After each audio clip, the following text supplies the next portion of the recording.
It's my pleasure to welcome you to Northern Kentucky History Hour. I am your host for tonight, Mary Jane Calderon, joining you from my office at Behringer-Crawford Museum. Also joining me from her dorm in Worcester, Ohio is Heather Cook, who will be assisting me tonight. So thank you, Heather, for joining us. Northern Kentucky History Hour is a project of Behringer-Crawford Museum, Northern Kentucky's history museum, that would not be possible without support. Thank you to all of our sponsors, including the City of Covington, Kenton County Fiscal Court, ArtsWave, Kentucky Arts Council, Northern Kentucky Sports Hall of Fame, the Carol Ann and Ralphie Hale Jr. Foundation, and our members.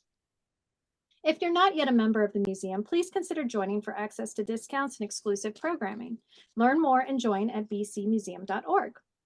We would love to hear from our viewers tonight, so if you have a question or comment to share, please type it in the chat or the Q&A feature, and I will be sure to get to those at the end of the presentation.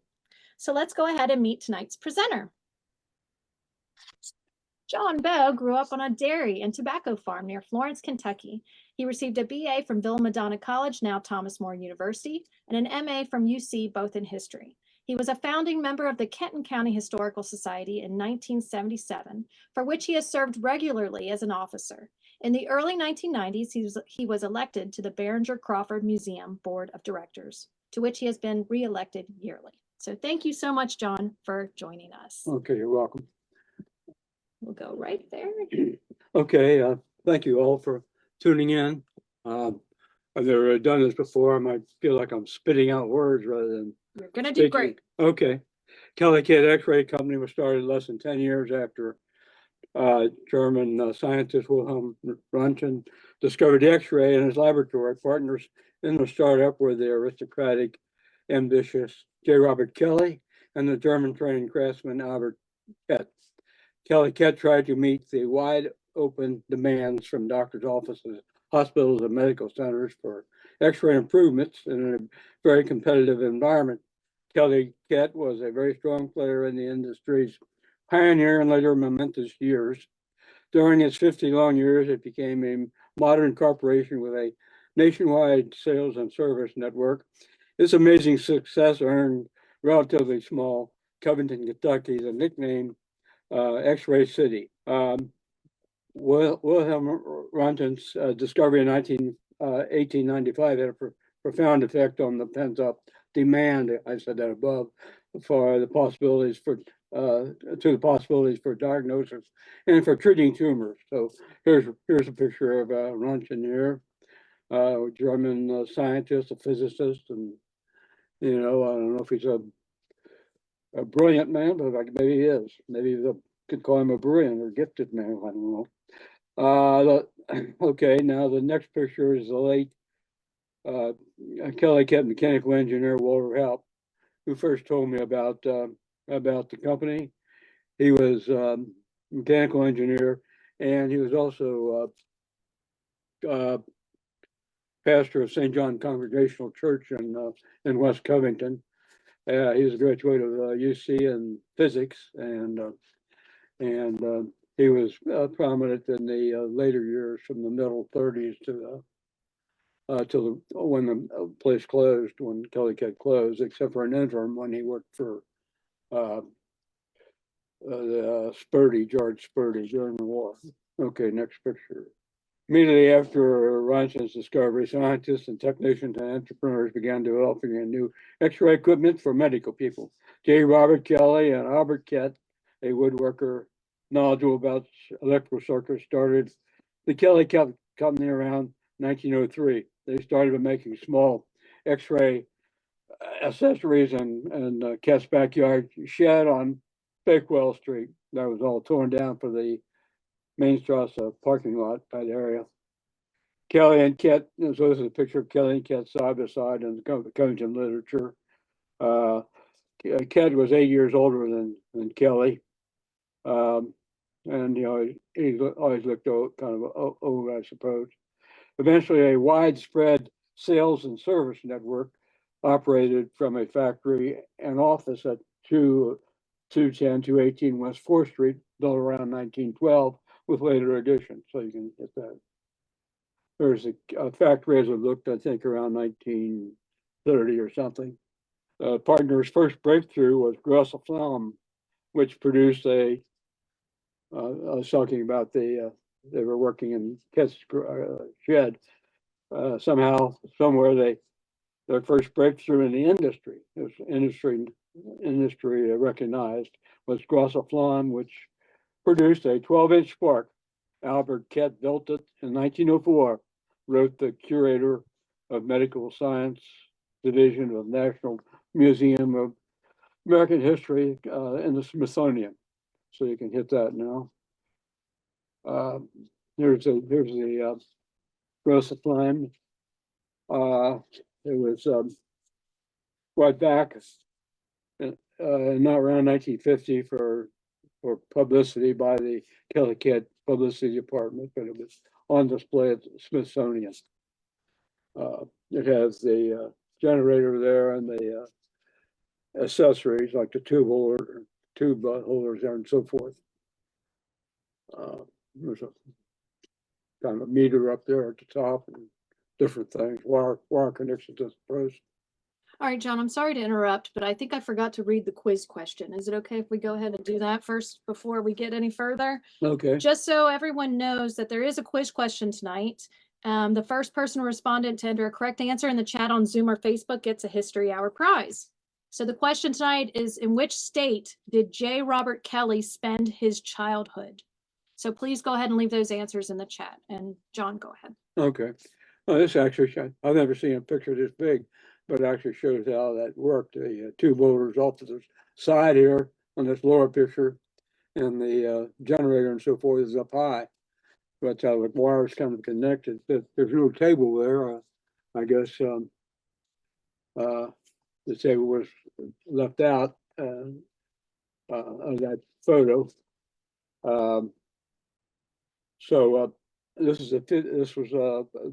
This was in the first issue of the American Quarterly of the Röntgenology in 1960. That's what this publication is. In 1906. 1906, I mean.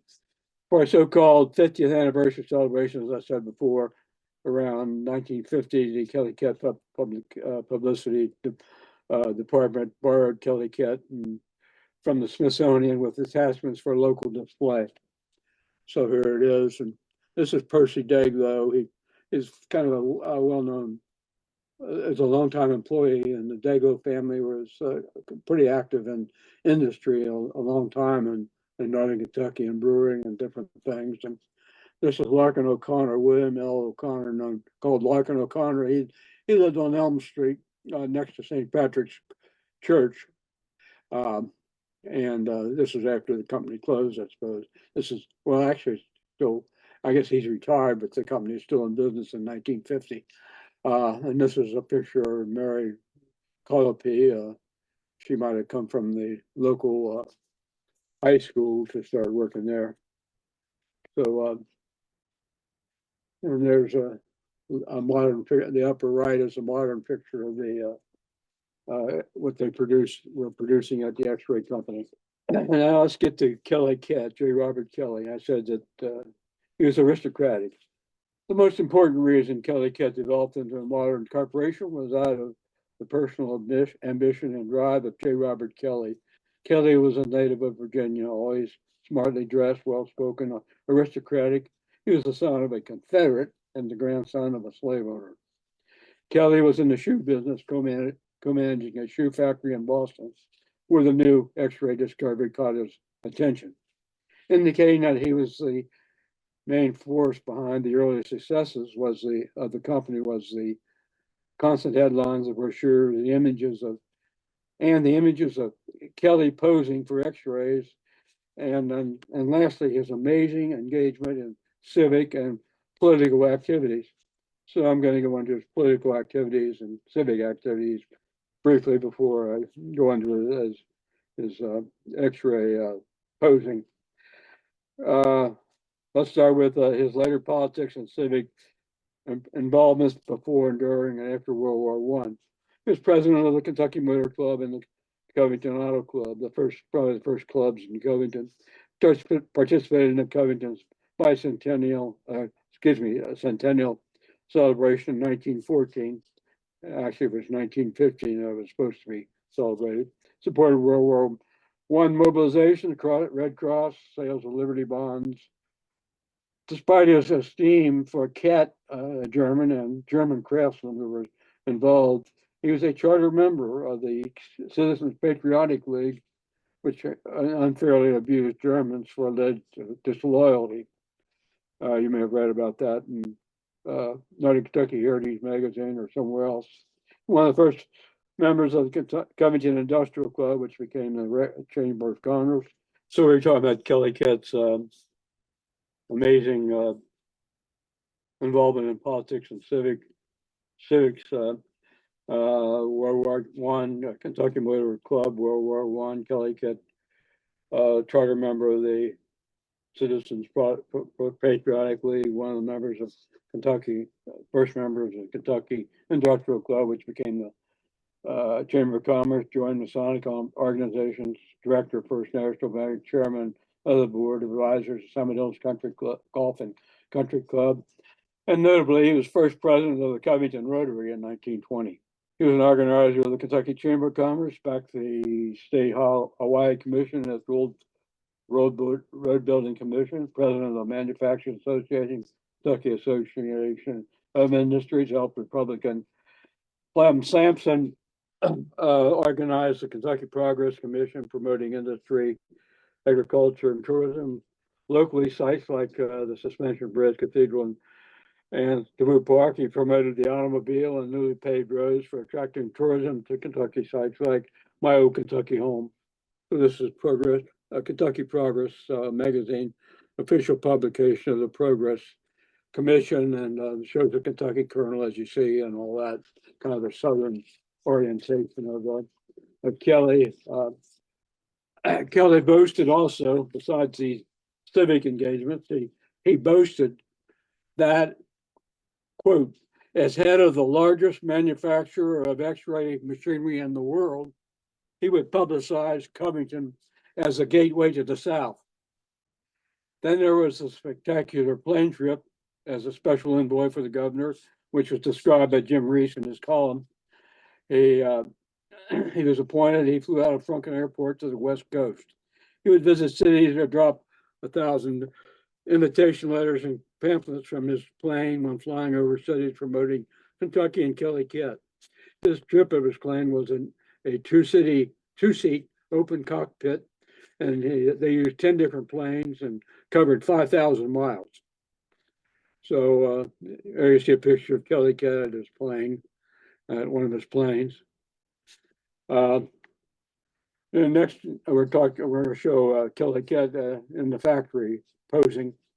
There's one of his elbow on the left, showing his elbow, how to, obviously to, and then on the right, it's kind of a groin area, I guess, and there's supposed to be perpendicular extensions below his neck and below his feet, his legs, for that kind of a shot. And so we call it the acrobatic Kelley. And the next one is one of fluoroscopy on the left, Kelley there.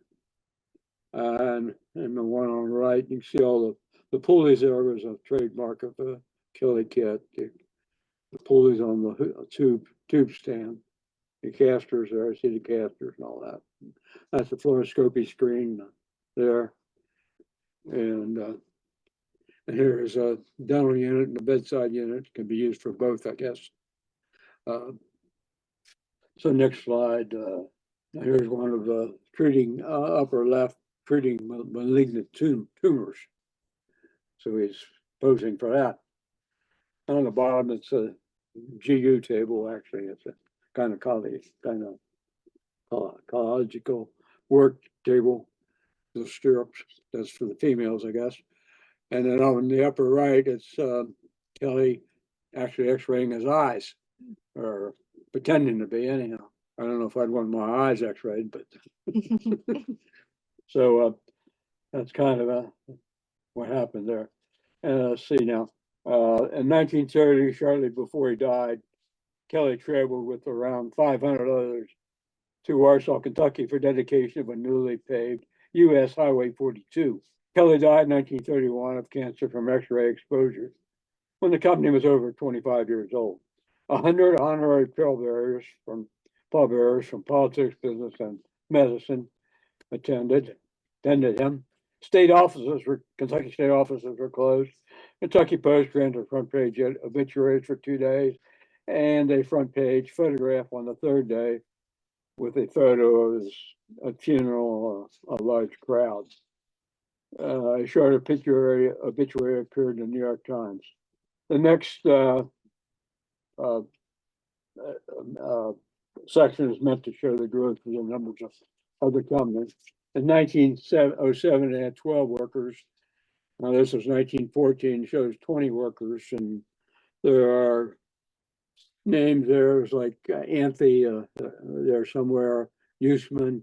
There's Albert Kett, who was the partner right there, and Geisy right here, right there, with the big ears. He's taller than everybody else.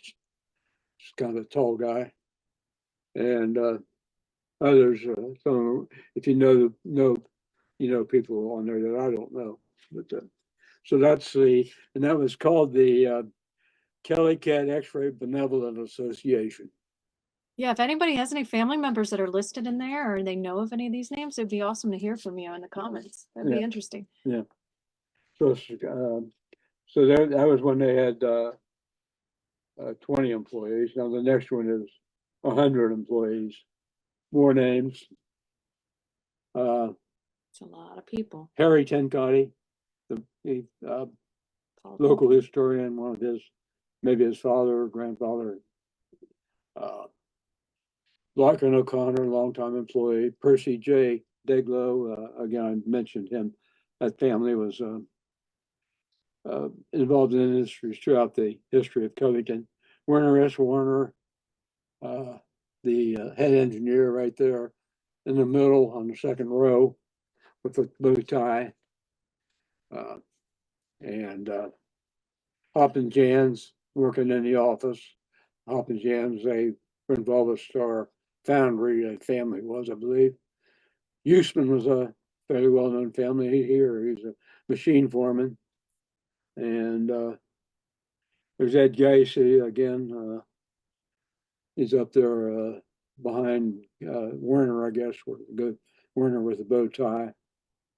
And all these other names: Crutzen, Wendell, Overman, Kesson, Hilgefort, Arndt, Holscher, Goebel, Stevens, Gutterweiss, Taphorn, Gayon, Usman again, Ross, Bellevue, Robert, Bargan, Lemaster, Camp.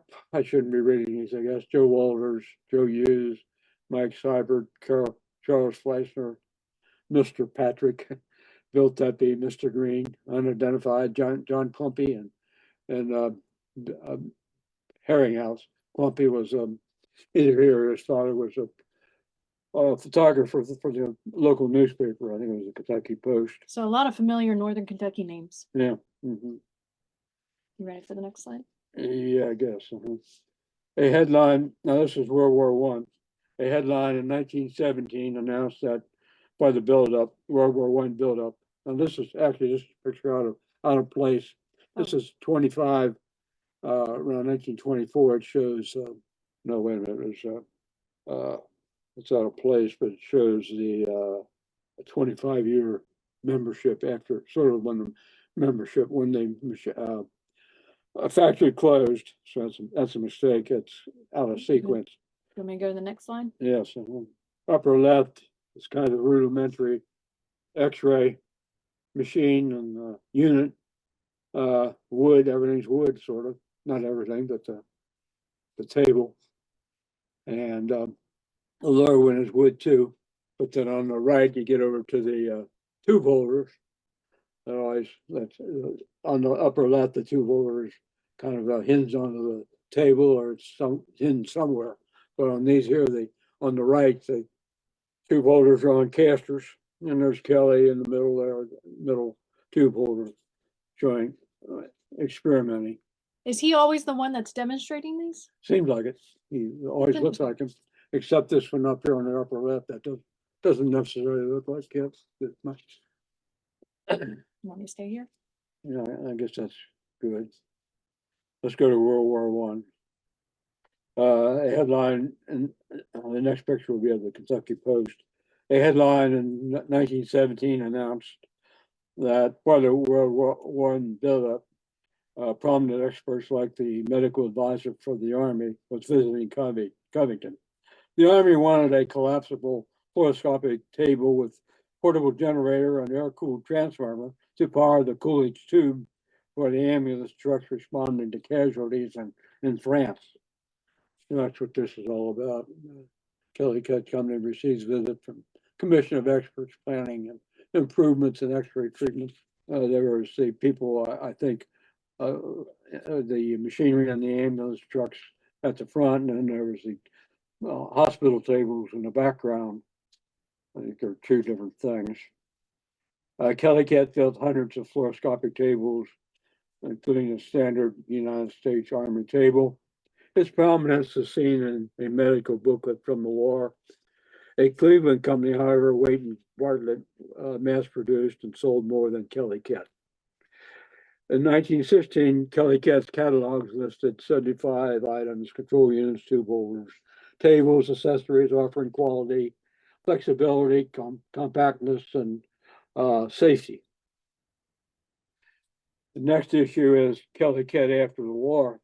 By 1918, Kelley-Koett had produced another industry first, a first Kelley-Koett, a constant potential magnetic controlled interrupterless transformer. The unit had a heavy transformer in the middle. Do the next slide. And along the right, the transformer, I believe, is behind the wood there, and then the rectifiers above. It's the same thing over here with an open shot of it.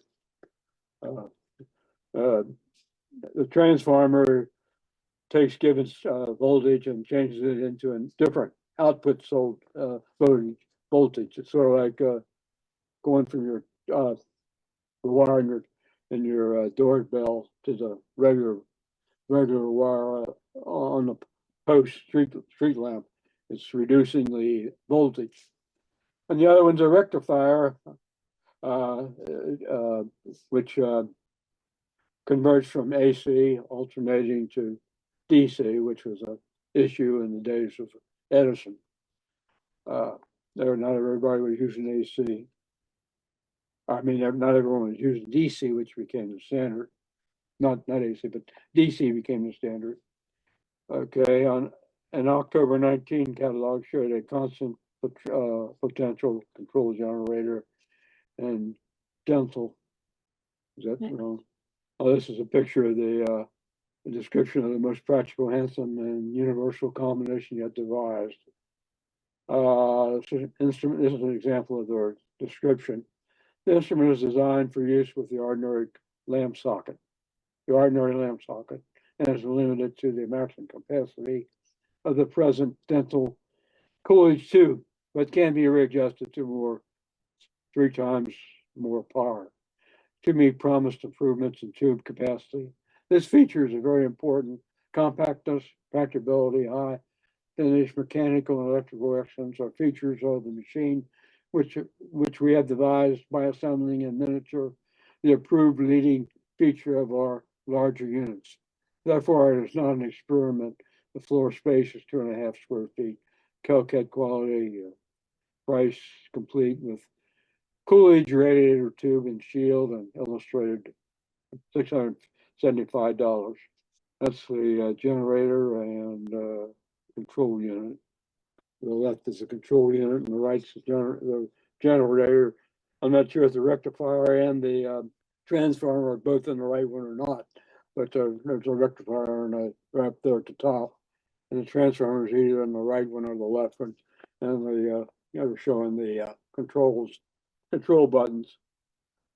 This is a Kelley-Koett sealing tube stand. This is inside the factory. The 1924 booklet has a number of pictures inside the factory, and they all sort of look like this. Everything's congested. Everything's congested, and people, rows of products and places, benches for people to do the work and test and all that stuff. And this was right here in Covington, Yeah. And this is another picture of it, I guess. one of the test rooms. I got a list here of things without pictures. That's what throwing me off a little bit. There's a stereographic duplex tube stand, a universal aerial system. If you look at X-ray offices in the old days, the wires would be kind of like hanging from the ceiling, like a 12 gauge or 14 gauge without Romex and without its chase. And they have a reel. You can see the wires up above there, and they have a reel with a spring that kind of kept them tight and so forth. And so in 1924, they were doing manufacturing stereographic duplex tube stand. This universal aerial system we're talking about, serial fluoroscopic table, motor-driven fluoroscopic or revolving radiographic, a 280,000 volt deep therapy unit, a 200,000 volt, 165,000 volt, 140,000 volt unit. These are all units, and the 140,000 unit could be set at as low as 30,000 units, and it could be used for skin treatment. Skin treatment. The next picture is a floor ceiling tube stand. Was that back? I think we had that. This one. Yeah, that one there, yeah. Floor tube. No, it was 1938. That's a little bit out of sequence too. It's 1938, but we're still in 1924. Or at least I have it as 1938. And let's go to the next one then. This is the factory again. We've shown that. Right. Inside the factory. So I think I'm on the now we're in the low period for the company. The company had three major setbacks between 1929 and 1937.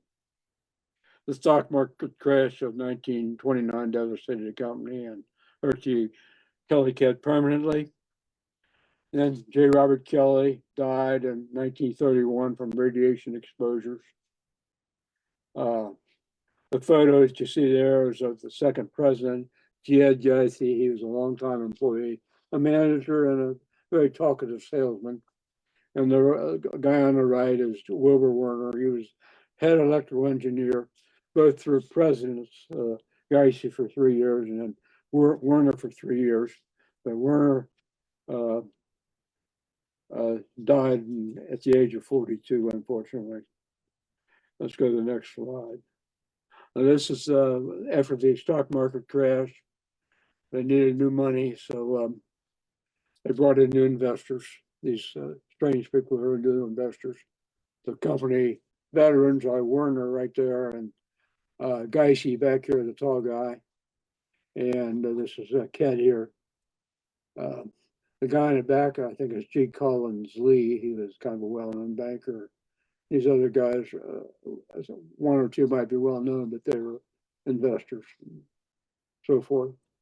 They're standing in front of the company office, I suppose. But you see Werner there, kind of a good-looking guy. Ket, he was 8 years older than Kelley, and Dicey, he was around a long time. He had a lot of children. These two were natives of Covington.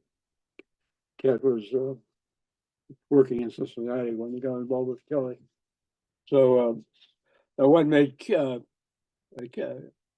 can be considered the Big Four is that it had a nationwide network. General Electric, Westinghouse, and the Picker Company of Corporation of Cleveland, they all had national networks. So Kelley-Koett was put in with that group, and they indeed did have a national network. Now, Kelley-Koett, the next section is on Kelley-Koett and the X-ray and the cancer treatment effort. There was great enthusiasm for high voltage X-ray units to treat tumors. It's called deep therapy units to treat tumor. Wilbur Werner supervised the custom building and installation of amazing super voltage units. GE was still rated as the first with the biggest unit, but Kelley-Koett was considered a deep therapy pioneer under Wilbur Werner. Sold were the following high voltage units: 400,000 volts to the Los Angeles Clinic, 700,000 volts to Harper Hospital in Detroit, 700,000 volts to Lincoln Hospital in Lincoln, Nebraska, 1.2 million volts to Miller Hospital, St. Paul, Missouri. And then number 5, Kelley-Koett in January 1933 was locally claiming to be building the largest X-ray machine in the world, costing $50,000 with a potential equal to $25 million worth of radium for the research department for Harper Hospital in Detroit. The treatment room would be lined with 26 tons of lead. The X-ray tube stood 10 foot high. It was constructed in an especially built factory extension under Wilbur Werner's supervision. And you see a picture of the newspaper clipping of that. Kind of amazing. If I can't the way I understand it. You see how high the tube is and all that. They had to elevate the roof of the extension, I think. So that's Kelley-Koett's involvement in some of the highlights of their cancer fighting efforts. The next item is the mechanical engineer Walter Halp, who started working for Kelley-Koett in the 1930s. His first job was to build a tunnel device for the Mayo Clinic. Tunnel device, I think, was one for taking still pictures of fluoroscopy, which is moving pictures showing the movement of fluids to the body, but with still pictures. I think that's what that means. And then there was a bedside unit with a weighty transformer riding on 4 casters. Now this is a two-way tilt table. It's called Trucklenberg, I think. The patient can either stand on his feet or it can be reversed, and the feet is above the head. And these are different ways of fluoroscoping movements in the body.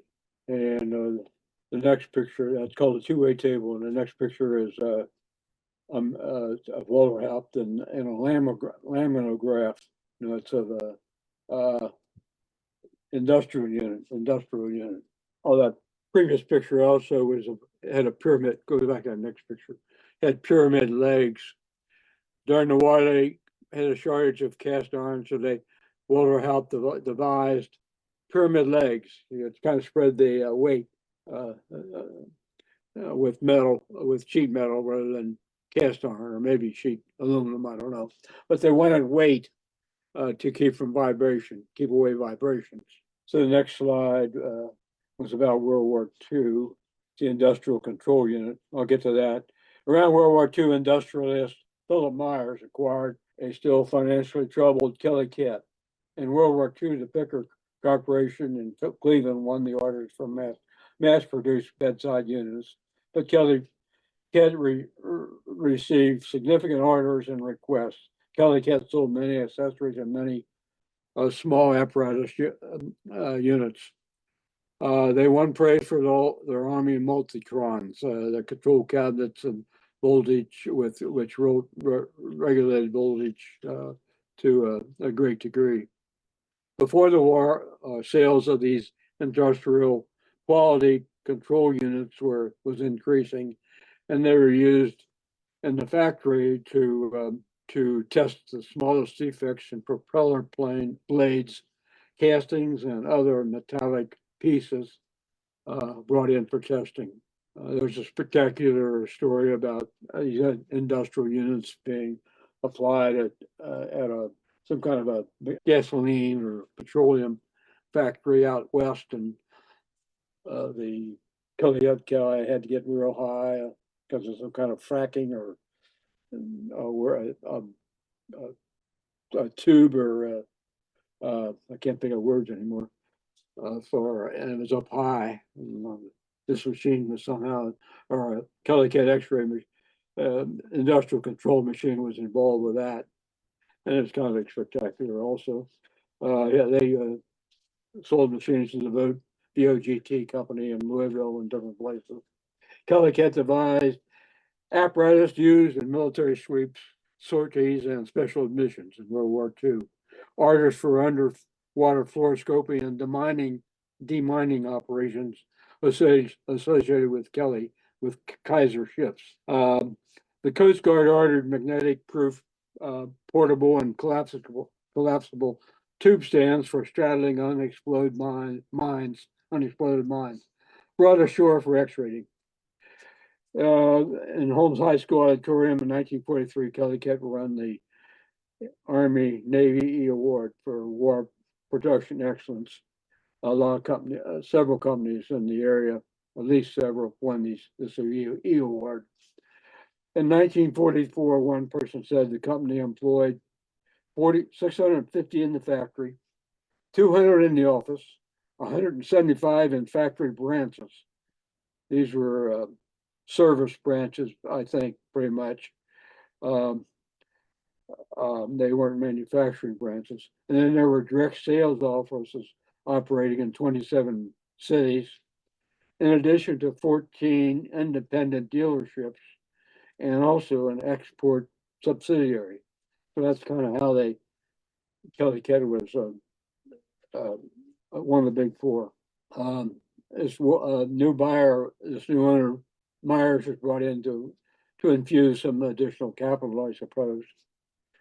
After World War II came the Korean War, and again, Kelley-Koett and other corporations were invited to compete with an up-to-date design on an Army field unit. Walter Hout finished Kelley-Koett's three Kelley-Koetts, but three corporations won praise. But Picker of Cleveland again had probably the more innovative design and gave bold assurances for manufacturing a certain number on time. Picker again won the big order. Now, right after the Korean War, headed toward the end of the company. Actually, the company during this time was dealing with its sluggish growth by starting new divisions. It started a special division of producing electric comfort heat blankets and electric arms, the kind of things that are sold in Walgreens and places like that, and just household items. And that was kind of a goofy idea, I suppose. And they also had tried an American Electric Corporation company, which produced cheaper X-rays. But who wanted cheap X-rays? Maybe veterinarians and chiropractors. Maybe they don't need sophisticated stuff, but hospitals and doctors, they want the top quality, up-to-date technology, not the cheap stuff. Not included in the number 6. Go to the next one. That's a angiograph. Oh, I got a picture of that. Yeah, 1947. Before I get to that, Kelley-Koett sold equipment to the United States Relief and Rehabilitation Agency. That was sent to the Soviet Union. Kelley-Koett literature also shows a 1949 Christmas fields, Boston, Florida. They were one of the major illnesses back that time was tuberculosis people were being screened for possible tuberculosis, and Kelley-Koett had a unit in a bus that traveled around in Florida. And Covington new products included an image intensifier and the first angiogram. That's 1947. 1950, the next slide. This is a photochron, different arrangement of fluoroscopy, and the remote unit keeping the operator not close to the X-rays, I guess. And The next slide is of a 1951 ceiling mounted tube crane. So the company's getting sophisticated and more, or starts looking more like what we see today. And then finally, the last model is the Fleetwood, named after Cadillac. No, it wasn't named after Cadillac, but so one of the super salesmen there that Myers brought in called it the Fleetwood, or named it the Fleetwood. So I think that's a two-way table. Also, maybe not, but it's a Double tilt table. double tilt table. Yeah, it is a double tilt table. So I don't know if you get your feet above your face or not on that one. It doesn't look like it, but possibly you can. Maybe the hinge at the bottom raises up or something. Who knows? So that stuff all looks like, and then you got the tube crane above it. There. It all looks kind of modern, then I guess. Okay. Now our next section is the Cold War Instrument Division. This is the third division, and it failed like the other two divisions, but its product was probably top grade.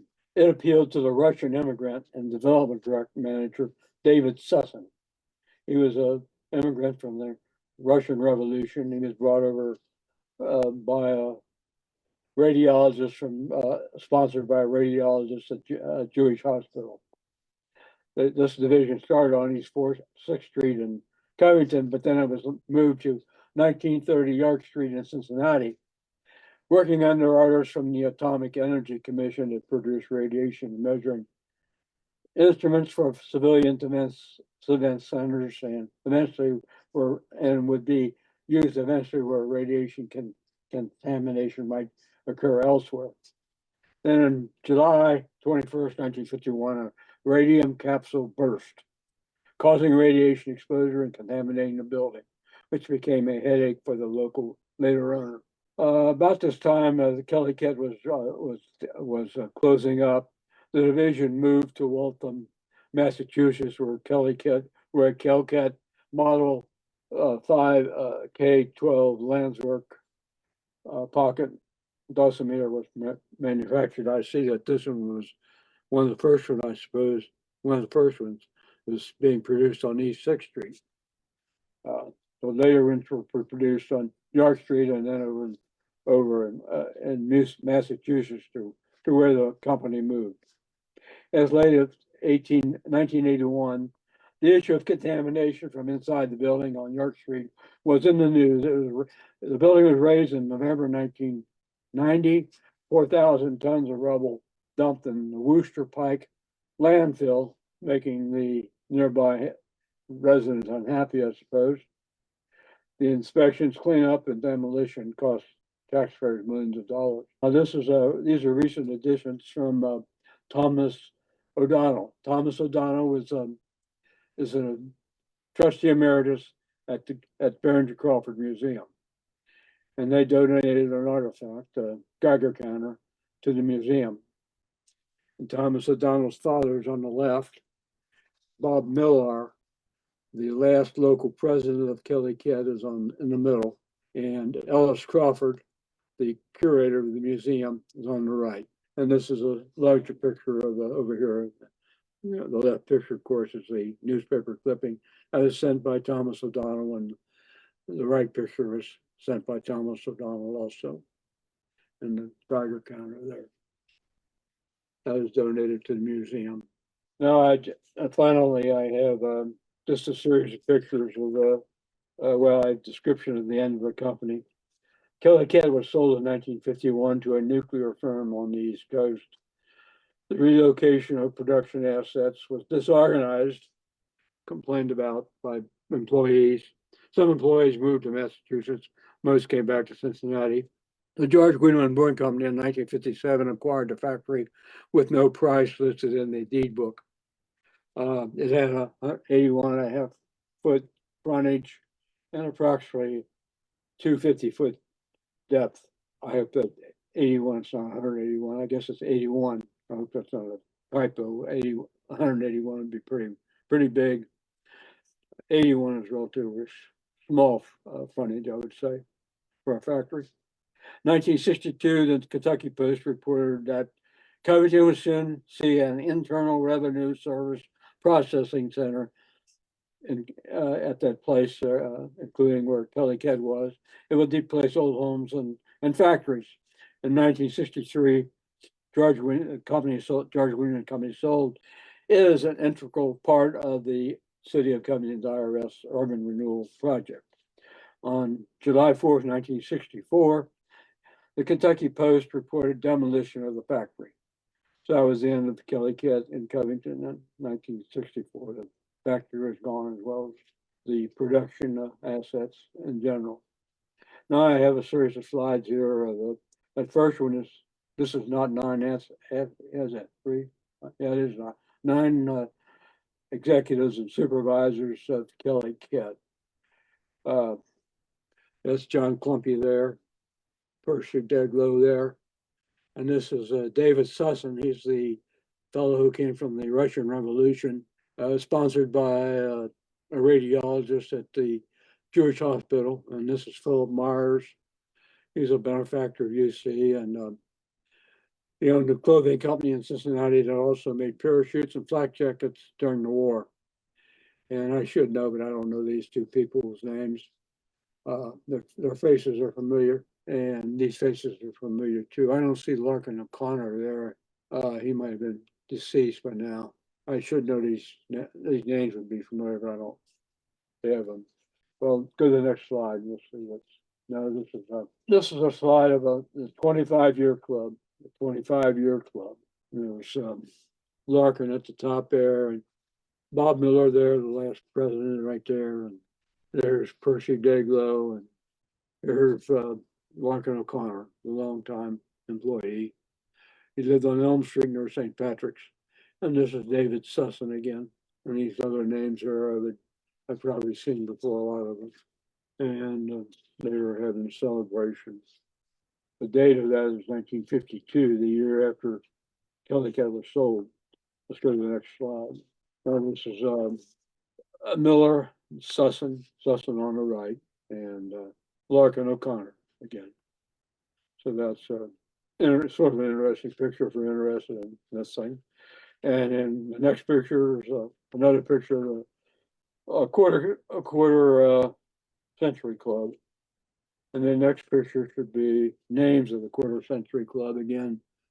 There's Rankin, O'Connor, Walker, Huff, Sussin, Deglow, Rice, Nagel, Davis, Walters, unidentified, Elmer, Narr, Mueller, and Stevens, Goebel, Childers, Mullinex, Brumer maybe, Snell, Clifford, Ed Smith, and They get those honorary. oh, that's Just an asterisk. asterisk for the honorary members. Yeah. Yeah, the honorary these are honorary members, Ed Smith and Tom Hoff, I guess. And I think there might be one more. This is the purchasing department at with John Klumpy taking the picture. That's John Klumpy there, the second from the right at the top. And again, I didn't get these names. So that's it. Then that's our last picture. Well, thank you, John. All right, Heather. I'm sure we've got some questions. Do you want to go ahead and go over that trivia question for us real quick and see if we have a winner? So the trivia question was, in which state did J. Robert Kelley spend his childhood? And the answer was Virginia. And our winner was Paula Weber. So congratulations, Paula. You'll be getting your prize in the mail. Way to go, Paula. And we did just have a few questions. The first one was, when did the person taking x-rays start wearing protection? Protection? Well, protection, lead shields were started pretty early. They don't show in the pictures, but there was concern about radiation exposure. Edison quit because he had seen people die from radiation exposure, and that's why he quit. He built a fluoroscopic machine, and then he left the business. And the literature says that GE didn't pick up until David Coolidge came in and invented the Coolidge tube. There might have been activity between those two times, but that's what it says. So they were aware of the dangers way back. And our other question was regarding AC/DC. And it said, wasn't AC the standard that was finally settled on? They had thought Edison had pushed for DC, which fell into disfavor eventually. Yes, that's right. Edison pushed for alternating. No, he pushed for a direct current, but the public lines in general ended up with alternating current. Mhm. That's kind of the story of Edison and the electrical industry. And those were the only questions we had. I have a question. Somebody just asked, were the machines harmful due to radiation? So obviously they were. Yeah, they were harmful. And the big machines, that one machine had 25 tons of lead, and they tried to keep the operators of these machines away from the machines. And they tried to keep the patient away a little bit too. And they had remote control cabinets to keep the people away from the machines way back then. And I think Wilbur Werner was involved in the national standards for safety. I didn't mention, or may have gone over the fact that the company got a close involvement with the Mayo Clinic. Mayo Clinic was sent, thanks to Kelley, they sent a request to Kelley-Koett for some kind of a device or an improvement on the machinery, and Kelley-Koett would eventually produce it and send it to Mayo for free, and Mayo could get it for free, or I guess at cost actually. I got it here in the notes. And in return, Kelley-Koett could sell the device or the equipment without paying royalty. And so Kelley entertained R.D. Corman, the big shot at Mayo, at the Covington Industrial Club, which later became the Chamber of Commerce. I feel like I skipped over that somehow, but that's what I have. Okay. You know what I really liked? I liked the Made in Covington stamp that I saw on some of the X-ray machines and some of the pictures. I thought that was really cool. Yeah. I didn't notice them too much, except for those one, the Gagger kind. Yeah. So is that all the questions and comments, Heather? Yeah, we've just got people saying that it was a nice presentation and thanking us for it, but that was all the questions. Okay, appreciate it. Yes, thank you so much, Appreciate it. John. I think we all learned a little bit about some Covington history. Interesting event or company. Yeah. Rival Stewart Ironworks or other big companies in Covington. Before we go, we do have some promotions, so let's go ahead and get through those. As a reminder, the museum is temporarily closed for minor repairs and renovations, but reminder, we still have outreach programs available during this time, so you can contact us at info@bcmuseum.org. We will be reopening Tuesday, February 27th, so stay tuned for more information on our upcoming exhibit. Again, we want to thank everyone who made this season's holiday exhibits so spectacular. Kentucky Tourism, Arts and Heritage Cabinet, DeVue Good Foundation, Milburn Family, Renewal by Anderson, Schneller Knockelman Plumbing, Heating and Air, Earl Frank's Sons and Daughters, and RDG. Thank you all so much. We've got a couple of events that we want to help promote from friends of ours. So our friends at Cincinnati Country Day School are having a pop-up art event celebrating artist Bob Nowicki on Thursday, February 15th from 6 to 8 p.m. Bob is a 2005 Duveneck Award winner. Original artwork will be available for purchase at the event and for online bidding.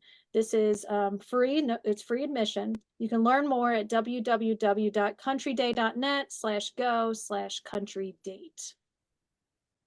Also, our friends at NKU Scripps Howard Center for Civic Engagement have an upcoming 6 at 6 lecture that you might be interested in. This one's called Mind Over Matter, Brain-Controlled Systems, and this is Wednesday, March 13th at 6. Professor Mahdi Yazdanpour and his research team has designed and developed a hybrid EEG-based brain-computer interface and a mind-controlled prosthetic arm. This project aims to create a bionic arm for individuals with limb amputations. So this lecture will be held both in person at St. Elizabeth Healthcare Training Center in Erlanger and virtually with Zoom. You can register for that at www.6at6.nku.edu. We also have so many great virtual presentations lined up for the 2024 season. Our next History Hour will be Coney Island Unveiled with Heather Churchman on February 6th, following with A Tradition Reborn from Old Latonia Racetrack to Turfway Park Racing and Gaming with Bob Webster on February 20th, and an interesting look at Northern Kentucky movie theaters on March 5th with Don Weber. So please be sure to tune in for those. For more Northern Kentucky history throughout the week, check out our Facebook page and our YouTube channel where you can find the latest Curators Chat, along with all of our past Northern Kentucky History Hour presentations. And please like and subscribe. So until next time, take care, everyone, and good night. Thank you, Heather, and thank you so much, John. Okay, welcome. Good You're night, welcome. everybody.